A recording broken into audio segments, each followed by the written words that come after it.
चलिए आज एक ऐसी सच्ची कहानी की परतों को खोलते हैं जो हमारे ही एक सब्सक्राइबर ने हमसे साझा की हैं।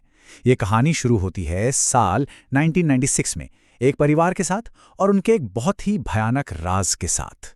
कहानी की शुरुआत होती है एक बहुत ही आम और खूबसूरत पल से। एक माँ अपने बच्चे को दूध पिलाने की कोशिश कर रही है।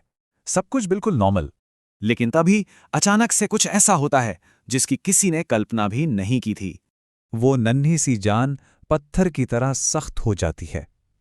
एक ऐसी डरावनी घटना जिसने पूरे परिवार को दहशत में डाल दिया। तो आखिर ये सब हो क्या रहा था? इस रहस्य को समझने के लिए हमें थोड़ा पीछे जाना होगा। साल 1996 दिल्ली और मेघा नाम की उस बच्ची के परिवार की दुनिया में। तो मेघा का जन्म हुआ था। घर में खुशी का माहौल था, लेकिन उसकी माँ, जो उस जमाने के हिसाब से काफ़ी मॉडर्न सोच रखती थीं, वो अक्सर घर के बड़े बुजुर्गों की बातों को, उनकी सलाह को ज़्यादा तवज्जो नहीं देती थीं। बड़े लोग कहते थे कि नई माँ और बच्चे को खास ध्यान की ज़रूरत होती है, वो कमज़ोर होते हैं, पर इन बातों को ज़्यादा गंभीरता से नहीं लिया गया। और बस यहीं से कुछ छोटे छोटे फैसले एक बहुत बड़ी और खौफनाक घटना की वजह बनने वाले थे। अब देखिए कि कैसे एक के बाद एक चीज़ें होती गईं। सुबह घर में किसी बात पर बहस हुई और माँ गुस्से में मना करने के बावजूद अकेले ही यमुना नदी की तरफ कपड़े धोने चली गई, और वो भी ठीक दोपहर के 12 बजे, जिस वक्त के लिए उन्हें खास तौर पर टोका गया था। वहीं उन्हें एक बच्चे के रोने की आवाज़ सुनाई दी और एक काली पॉलिथीन हवा में उड़कर उनके पैर से लिपट गई। उन्होंने उसे हटाया, ज़्यादा सोचा नहीं, और एक अजीब सी बेचैनी के साथ घर लौट आईं। घर पहुंचने के बाद हालात और भी अजीब और डरावने होने लगे। अब ये सिर्फ एक परिवार की चिंता का विषय नहीं था, बल्कि एक अलौकिक संकट बनता जा रहा था। अब परिवार तो पूरी तरह से उलझन में था। एक तरफ जब भी माँ मेघा को दूध पिलाने की कोशिश करती, वो अकड़ जाती, और दूसरी तरफ डॉक्टर उन्हें इसी बात के लिए डांट रहे थे कि बच्चे को माँ का दूध क्यों पिला रहे। मतलब वो एक ऐसी सिचुएशन में फंस गए थे जिसका कोई हल नजर नहीं आ रहा था। और तभी कहानी में एंट्री होती है एक समझदार पड़ोसन की। वो देख लेती हैं जो और कोई नहीं देख पा रहा था। उन्हें ये एहसास हो जाता है कि असली समस्या बच्ची में नहीं, बल्कि उसकी माँ के साथ है। मेघा तो बस उस चीज पर रिएक्ट कर रही थी जो उसकी माँ पर हावी थी। वो पड़ोसन मेघा की माँ को अपने घर ले जाती हैं, और वहां जो सच सामने आता है वो किसी के भी रोंगटे खड़े कर देने के लिए काफी था।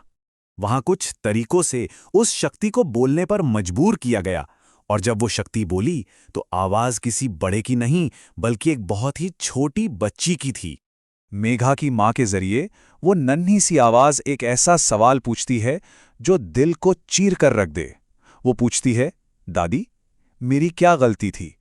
वो बताती है कि उसकी गलती सिर्फ इतनी थी कि वो एक लड़की थी, और इसी वजह से उसे पैदा होते ही एक काली पॉलिथीन में लपेटकर यमुना नदी में फेंक दिया गया था। वो पॉलिथीन जो मेघा की माँ के पैर से लिपटी थी, वो उस बच्ची का घर थी।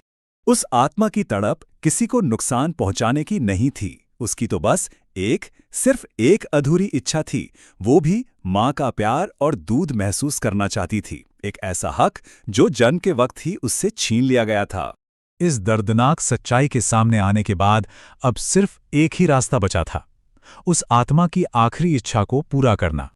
तो एक रस्म की गई। माँ को होश में लाकर एक कटोरी में दूध निकालने को कहा गया। उस आत्मा ने आखिरी बार माँ के शरीर में प्रवेश किया, वो दूध पिया, सबका शुक्रिया अदा किया और एक संदेश दिया कि किसी और बच्ची के साथ ऐसा मत करना। और फिर वादे के मुताबिक वो हमेशा हमेशा के लिए चली गई। वो खौफनाक सिलसिला तो खत्म हो गया। माँ को कुछ भी याद नहीं था, और मेघा भी उसके बाद बिल्कुल ठीक हो गई।